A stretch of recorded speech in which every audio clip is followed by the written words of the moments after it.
ওরে আল্লাহর গোলাম, রমজান মাস গভীর রাতে আল্লাহর দরবারে কাঁদো। আল্লাহ কিন্তু তোমাকে ডাকে আর বলে নাই বান্দা আয়, আমার কেউ নাই বান্দা ছাড়া। এ বান্দা তোর জন্য অফার দিছি, আয়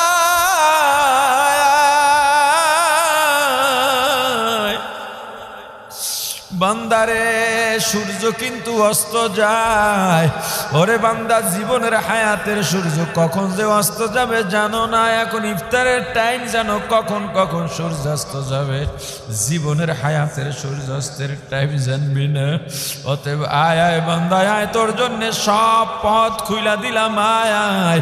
এই সুযোগ যদি হেলায় খুয়াইয়া দাও, তোর চাইতে বড় কপাল পোড়ায় আর কেউ হইতে পারে না। রমজানের চাইতে মুমিনের জন্য বড় অফার আর কিচ্ছু নাই। আপনি ফ্রিজের দোকানে যান, আপনি এখন নরমালি সাধারণ কোনো দোকানে গেল গিয়া প্রথম জিজ্ঞেস করেন, ভাই কোনো অফার আছে নাকি, কমিশন কত? কিন্তু আপনার আমার ইবাদতের অফারের মাস রমজান মাস।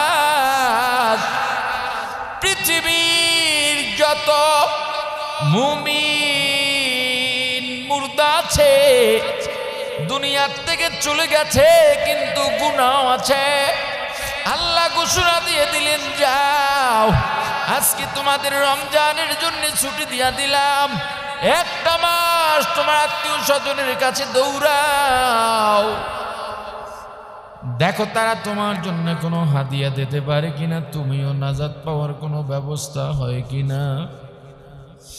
রমজান শুনেছি সত্য জানি না, জেলখানার মধ্যে নাকি বছরে একদিন, আগে শুনেছি, হয়তো কল্প কাহিনীও হতে পারে, বাস্তবও হতে পারে। জেলখানায় একদিন রাতে গেট খুলে দেওয়া হতো, কোন দিন কেউ জানত না। ওই সময় যদি কোনো আসামি বের হয়ে যাইতে পারতো, তাকে নাকি খালাস দিয়ে দেওয়া হতো। আল্লাহ একটা দরজা দিয়া দিলেন, যাও তোমার জন্য আমি আল্লাহ মাপ পাওয়ার, জান্নাতে যাওয়ার, রহমতের দরজা, বরকতের দরজা, নাজাতের দরজা সব খুলে দিলাম বান্দা। চাইলেই তুমি তোমার গুনাহ ক্ষমা করে নিতে পারো। জীবনে কত গুনাহ করছি, একবারও কি চক্ষু দুইটা বন্ধ করে ভেবেছ মুমিন? কত অন্যায় করছি, অন্যের সমালোচনা করি, কোন সময় নিজের গুনার দিকে তাকাইলে মাথা উঁচু করে তোমার দাঁড়ানো যায় না।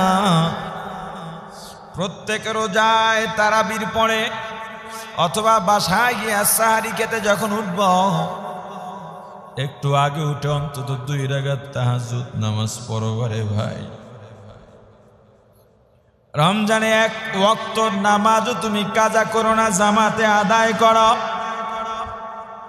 নিয়মিত তেলাওয়াত করো, দুনিয়ার কাজকর্ম একটু কমায় দাও। রমজান উপলক্ষে ব্যবসায়ীরা ব্যবসার বড় বড় ফাঁদ পেতে রাখে, এটা তো ব্যবসার মুনাফার মাস নয়।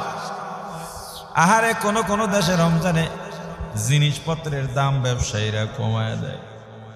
আমার বাংলাদেশের মানুষ, পীর আউলিয়ার দেশের মানুষ রমজানে জিনিসপত্রের দাম বাড়ায় দেয়। বাড়াইও না, বাড়াইও না। এক তো দিন বড় দেশের মানুষ এখন এমন দ্রব্য মূল্যের ঊর্ধ্বগতি, গরিব মানুষেরা রিক্সাও চালাতে পারবে না, কষ্ট হবে। গার্মেন্টস কর্মীদেরও কষ্ট হবে রে ভাই। মাল জিনিসের দাম কমায়া কম ব্যবসা করো, আখিরাতের পুঁজি বাড়াও। এই মাস আখিরাতের পুঁজি বাড়াবার মাস। ওরে আল্লাহর গোলাম, প্রতিদিন তোমার যেন 1 পারা 2 পারা 3 পারা তেলাওয়াত হয়ে যায়, অসংখ্যবার দরুদ পড়তে পারো, অসংখ্যবার জিকির করতে পারো, নিজের গুনার জন্য বেশি বেশি আল্লাহর দরবারে তওবা করো। প্রতিদিন সাহারির সময় কমপক্ষে 2 রাকাত হলো তাহাজ্জুদ পড়বা। তাহাজ্জুদে বসে আল্লাহর দরবারে শুধু তওবা করো, শুধু ক্ষমা চাও। দুনিয়া চাওয়ার দরকার নাই। কেন বোঝো না? কবরে তো দুনিয়া যাবে না। দেখো না কি তোমার আশেপাশে যারা দুনিয়া ছেড়ে চলে যায়, তারা তো কিছুই নেয় না।